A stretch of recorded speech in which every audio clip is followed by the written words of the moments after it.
Welcome to the deep dive, where we take your stack of sources and, well, cut straight through the noise to get you those crucial insights. hmm You've sent us some really fascinating material on a highly anticipated camera, That's right. and our mission today is basically to give you everything you need to know about it quickly and thoroughly. Today, we're doing a deep dive into the Canon EOS R7. This camera, I mean, it's already making some pretty significant waves in the mirrorless world, Yeah. and it's even being hailed as the spiritual successor to a legendary Canon DSLR. So we're going to unpack its standout features, explore exactly what makes it an editor's choice winner, and, ultimately help you decide if it's the perfect fit for the kind of photography and videography you're passionate about. Sounds good. So let's kick things off by placing the R7 in context. It's positioned as the spiritual successor to the highly regarded Canon EOS 7D Mark II. A real workhorse, that one. Absolutely a long-running favorite for sports and wildlife folks. What's particularly striking here is Canon's strategy shift. Definitely. After initially focusing their mirrorless R system on full-frame models, they've now expanded squarely into the APS-C space with cameras like this R7. And this really is a pivotal moment for Canon, isn't it? It signals a commitment to bringing that enthusiast-level performance and, robust durability into a more compact mirrorless body. Right.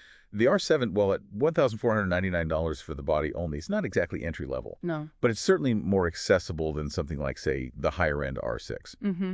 So this brings up a key question for us. What exactly does it gain by making this mirrorless leap, and who is it truly designed for? And the sources we looked at are pretty clear. It's hitting the right notes. It earned an Editor's Choice Award in the premium crop sensor class. Yep. And actually displaced a major competitor in the process. Yeah, that's significant. And if we kind of zoom out a bit and look at the whole package, the autofocus system. Well, it's presented as the undeniable star of the R7. Okay. It's not just good, it's class-leading, incredibly accurate, super fast, and it's got that intelligent subject recognition Oh, yeah. that locks onto people, animals, and vehicles with, Yeah.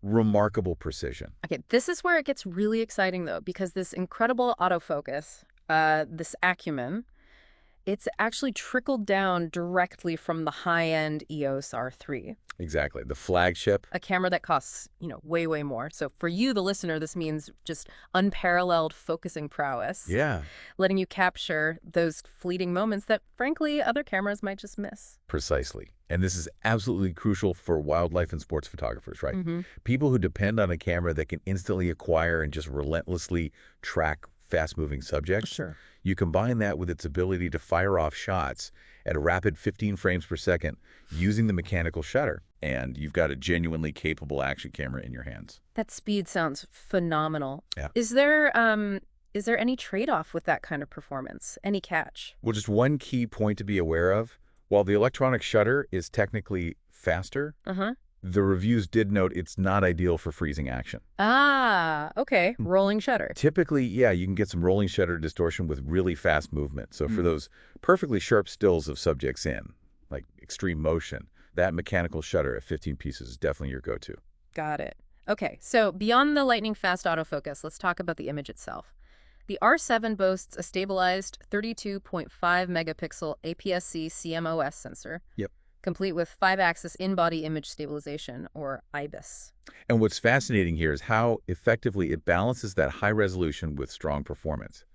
That 32.5 MP sensor, it delivers significantly more pixels than competitors like, say, the Fujifilm X-T4's BSI CMOS imager. Okay. Though there was a note about maybe a bit more noise at very high ISOs compared to some. But for you, this translates into just immense creative freedom, especially if you're a wildlife or sports shooter who often needs to crop aggressively. Makes sense. It ensures you retain crisp detail, even after, significant cropping or for making larger prints. And for those of us who kind of juggle both stills and video, it sounds like the R7 is a true hybrid contender. Oh, absolutely. It Mhm. truly excels in video. It supports 4K 60 recording Nice. with professional 10-bit C-Log3 or HDR profiles. Okay. And it also offers 4.2.2 10-bit HDMI output with a flat profile. And that's crucial because... Well, it gives you vastly more dynamic range and color information to work with in post-production. Gotcha. Just incredible flexibility for color grading, whether you're, a seasoned videographer or just starting to explore that hybrid workflow. All right, let's shift gears a bit and talk about the physical camera, how it feels, how it handles, It's built with a magnesium body, resists dust and splashes, Yep, feels sturdy. clearly signaling it's made for enthusiasts and, tougher conditions. How does it actually feel in the hand?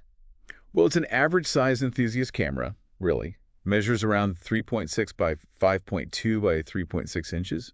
Weighs about 1.3 pounds without a lens. Okay. But its deeper hand grip is specifically highlighted in the reviews. It seems like a clear preference over the slimmer Fuji X-T4, especially when you're wrestling with those heftier telephoto lenses, which, let's face it, a lot of photographers will pair with this camera for its reach. Yeah, that makes sense. And it features a centered viewfinder, which sounds like a natural pairing for those bigger lenses, too. That's spot on. Yeah. A centered electronic viewfinder, or EVF, unlike those rangefinder-style cameras, typically gives you a more balanced feel when you've got larger optics attached. Right. However, it's worth maybe a small note of caution. If you have particularly large hands, or maybe if you're wearing gloves, there might be, and the review called it, a little bit of clearance issue between the barrel of something like the RF 100 500 millimeter lens and your fingers. Yeah. Something to be aware of. Okay. Good to know. Beyond the ergonomics, what about the controls? Any standout features or maybe quirks we should be aware of? The controls are largely biased towards the right side, which is actually pretty convenient. Yeah. Even the power switch is on the right, making it easier to turn on one-handed. Okay. However, it does have a 3-stage power switch, off, on, movie, Ah. which apparently can sometimes make it a bit too easy to accidentally flip it into movie mode when you just meant to turn it on for stills. Oh, I can see that happening. Yeah. And also, a bit surprisingly, for an enthusiast camera, the mode dial doesn't have a lock button. Really? Yeah. So you definitely want to just double-check your settings before, a really critical shoot. Don't want to get knocked accidentally. Good tip. And what's the experience like actually looking through the viewfinder and using the back screen? So the rear LCD, it's a 3.0-inch, 1.6 million dot touchscreen.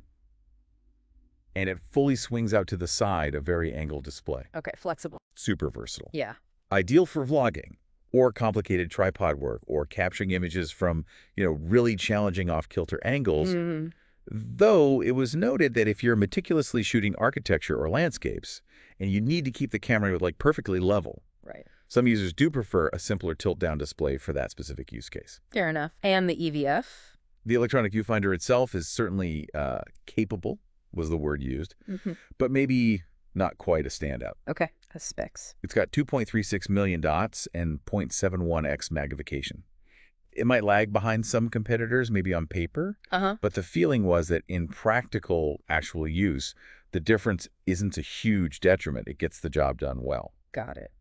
So given all this power and capability, what keeps this camera going through, say, a long day of shooting? Battery life. Right, the battery. It uses the LPEN6NH battery, which thankfully supports convenient in-camera charging via USB-C. That's a big plus. Oh, definitely. Now, using the industry standard C-SPAN ratings, which, provide a consistent benchmark. Yeah. Canon suggests 380 shots using the EVF and 660 with the LCD.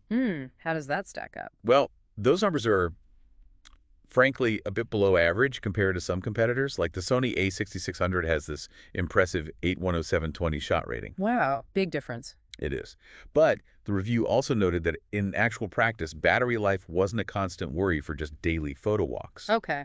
That said, yeah, a spare battery would certainly be a wise investment if you're a heavy volume shooter or plan on being out all day. Sensible advice. And for getting images off the camera or connecting to other gear? It's remarkably well equipped there. It includes dual SDXC UHS-2 memory card slots. Nice. Fast cards. Absolutely essential for those high burst rates and the 4K video, right? Plus, it has Bluetooth, Wi-Fi, USB-C, micro HDMI, and dedicated microphone and headphone jacks. All the connectivity you'd really expect. Sounds comprehensive. Now, for any camera system, the lenses are absolutely critical. Yeah. So what's the situation with RF lenses for the R7? What are the options for you? Good question. The R7's smaller APS-C sensor naturally allows for, lighter, more compact lenses. Right. And indeed, 2 new RFS zoom lenses, an 1845mm and an 1850mm they launched right alongside the R7. Okay, kit lens options. Exactly. The 1850mm is even available in a kit bundle, though it is worth noting that specific lens doesn't feature weather protection. Okay. But we're not limited to just those 2 lenses, right? There's broader compatibility. Precisely. And this is key. The R7 maintains full compatibility with Canon's entire lineup of full-frame RF lenses. Great. And many users, especially those focusing on telephoto work wildlife, sports again are expected to pair it with those high-end weather-sealed L-series lenses, like the RF 100 500mm or the RF 70 200mm f2.8. Makes sense for the reach. Exactly. And here's some really excellent news for Canon loyalists. Yeah. Your existing EF and EFS lenses from your older Canon SLR system, they're still fully usable via an adapter. Oh, that's huge. It is. And your speedlight flashes will integrate seamlessly too, just like on your current setup. Yep. It makes upgrading much, much smoother. So it sounds like there are both, affordable native options and access to the really high-end professional glass. Correct. But this raises an important question. What's not available? What's missing in the lens ecosystem? Yeah, that's kind of the elephant in the room, isn't it? While Canon's own first-party lens options are definitely growing, a significant factor is the continued lack of support from major third-party lens makers. Think Sigma, Tamron. Right, the big ones. Yeah, for the EOS R platform in general. Right. While you might find some, boutique manual focus lens makers dipping their toes in, Sure. that mainstream third-party autofocus support that you see quite widely on competing systems like Sony or Fujifilm, it just isn't there yet for Canon RF. That's a definite consideration. It's a considerable one, yeah. Especially if you're looking for maybe more budget-friendly alternatives or some really specialized niche lenses that Canon themselves don't make yet. Okay, so wrapping things up a bit, the Canon EOS R7 really brings exceptional autofocus, pretty robust video capabilities, and that enthusiast-level build quality to the APS-C mirrorless space. Absolutely. It makes it an incredibly compelling choice, doesn't it? Particularly for those sports and wildlife photographers we keep mentioning.